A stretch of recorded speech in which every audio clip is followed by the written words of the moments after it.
कि जी का मान सबसे क्या कर रहा है, कम कहाँ पर होता है, यानी जी का मान सबसे कम कह रहा है कहाँ पर होता है।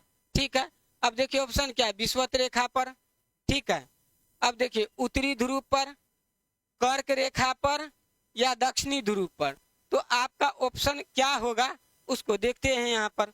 ठीक है, अब देखिए डिस्कशन में,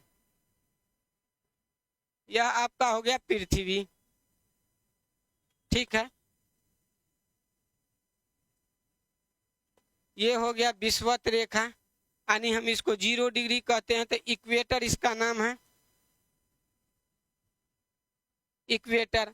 यहाँ देखिए यहाँ पर है पोल, तो 90 डिग्री नॉर्थ हो जाएगा, ई हो जाएगा 90 डिग्री साउथ। ठीक है, अब देखिए विषुवत रेखा है और ये क्या है, ध्रुव है दोनों। अब यहाँ पर देखिए यहाँ पर क्या है, कर्क रेखा है 23.5 डिग्री, तो 23.5 डिग्री नॉर्थ है, कर्क रेखा 23.5 डिग्री साउथ है, तो 23.5 डिग्री साउथ क्या है, मकर रेखा, तो ये है मकर रेखा। तो हम सीधा मकर लिख देते हैं और इसको हम सीधा कर्क लिख देते हैं।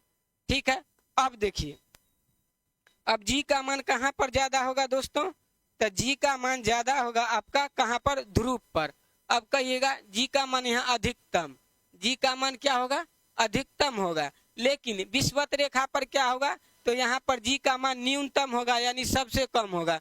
अब कहिएगा कि जी का मान सर यहाँ पर सबसे कम होगा कैसे है, यहाँ पर सबसे ज्यादा कैसे होगा।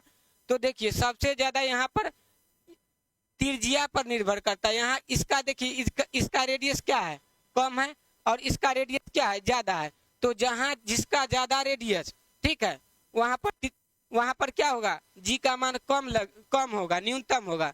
और जहाँ रेडियस कम होगा वहां पर जी का मान क्या होगा, अधिकतम होगा। तो अब बताइए यहाँ पर जी का मान जो है सबसे कम कहाँ होगा, सबसे बड़ा रेडियस कहाँ है, तो विषुवत रेखा से बड़ा रेडियस तो कहीं पर होगा नहीं।